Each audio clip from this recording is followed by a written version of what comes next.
Hey folks, Pokemon Legendmaster here with a promised video. It's been a while, but here it is. Myself against my good friend Joel. So I start off with Noctowl again. Strange lead, I know, and he goes for Blissey. But he goes ahead and switches for Raichu, and my Hypnosis connects. I doubled the speed of this just because this battle was so long. Anyhow, I switch for Scissor, and he decides not to give me a chance to get time to set up on that sleeping Pokemon. Switches for Rapidash, but I get a Sword Stance up on the switch. Attack is higher, and I think a long time here, but decide Bullet Punch is probably strong enough with that Life Orb now, even with the not very effective to take it down. Overestimate Scissor's attack power, and Scissor goes down in a not-so-blaze of glory. Ah well. So I go for Gengar. Evil grin, but he predicts me perfectly with his Blissey switch. And Shadow Ball does absolutely nothing. But I go ahead on the next turn, Confuse Ray, making Blissey have a good chance of hurting itself instead of soft boiling or anything annoying like that. And instead it goes for the Minimize. As soon as I see this, know that accuracy evasion hacks are out of the rule books, and so I go ahead and switch for Tyranitar, knowing that I gotta take this Blissey down before it gets too many Minimizes up. Otherwise, it's gonna be a forever match that I might not win. Anyway, he switches out Blissey because of the Tyranitar threat for Gyarados. However, I kind of predicted a switch here, so I Dragon Danced instead, just because I knew he knew what my Tyranitar was capable of.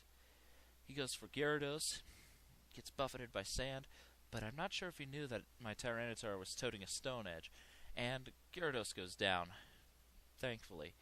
So I've got a sped up Tyranitar, normal attack Tyranitar, and he goes for Staraptor. Gets my attack down a little bit, but I figured that my Tyranitar was still faster thanks to that Dragon Dance. Unfortunately, I underestimated Staraptor's incredible speed compared to Tyranitar at any rate. And Tyranitar gets hit with that nasty 4x weakness. Nice knowing you, Tyranitar. That was a lot of fun. Oh well. I bring out Typhlosion. He predicts again. This guy is good. I'll admit, he's good at predicting. It makes it interesting for me. The Eruption just helps Rapidash out instead of helping me at any rate. Get buffeted by some sand. Rapidash does too.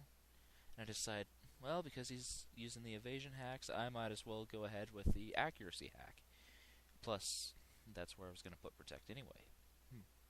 So anyway, just let me know if he was going to hit me with a Fire Blast or something. And because I knew he was bouncing, Gengar could survive the bounce attack. But bounce misses, thankfully for me, giving Gengar a little bit more staying power. So I go ahead and Shadow Ball. He doesn't switch here. Guess he figured Rapidash would be good death fodder. Ah well. So he goes back to Raichu, and I go ahead and show him what's so nice about my Gengar.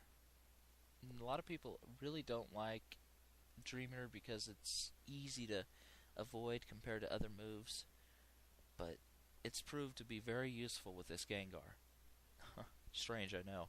Anyway, I go ahead, Shadow Ball the snoozing Raichu, and taking down that electric rodent. Helpful. Very helpful. Anyway, Sandstorm buffets, he goes for Meganium.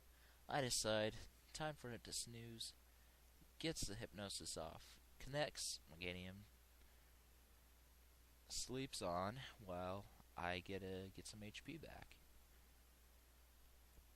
Gengar is one of those Pokemon, at least this one, that really can't take much Sandstorm damage, which is why I keep on using Dream Eater just to keep its health up. But unfortunately for me, it wakes up right away. What a pain. And Petal Dances. But thanks to its poison typing, it still doesn't do that much damage, letting me take the hit very nicely and try to finish it off with a Shadow Ball. And with a Shadow Tag, I felt confident, but no. So it gets another Petal Dance off, bringing me down to a mere 45 HP, and then with the Sandstorm, down to 37.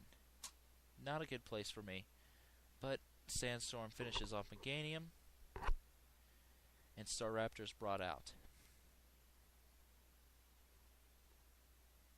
I go for the Confused Ray, figuring that Gengar's Hypnosis might miss, and I really can't afford missing with a move with Gengar because it's going to go down here shortly. So anyway, Brave Bird connects. Staraptor takes some recoil damage.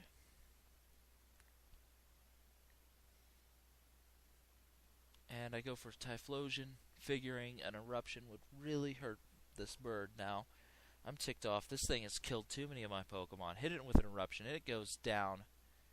Finally. Typhlosion gets some Sandstorm buffeting, and I have to face the big fatty. Go for a Smoke Screen.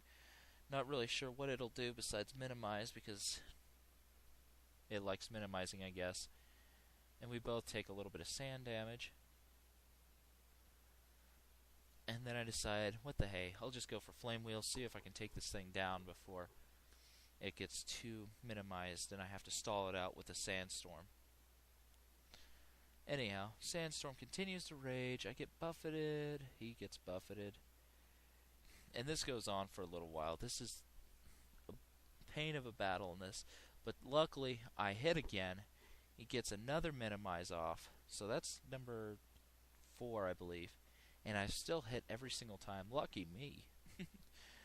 Anyway, he gets hit by yet another Sandstorm, and I go for yet a final Flame Wheel, which takes it down. Very lucky on my part. Blissey goes down, and this match is over. Well, folks, I did get a new sound recording piece of equipment, which really helps. And as to the video recorder, unfortunately, it's not quite high enough definition for something like this, but I found something, and we'll be saving up for it. Alrighty, well, I hope to see you soon. Oh, and go ahead and challenge me. Just send me a PM via YouTube linking, I guess, and I'll get back to you as soon as I can. I do both effort value trained and non. Pokemon Legend Master, out.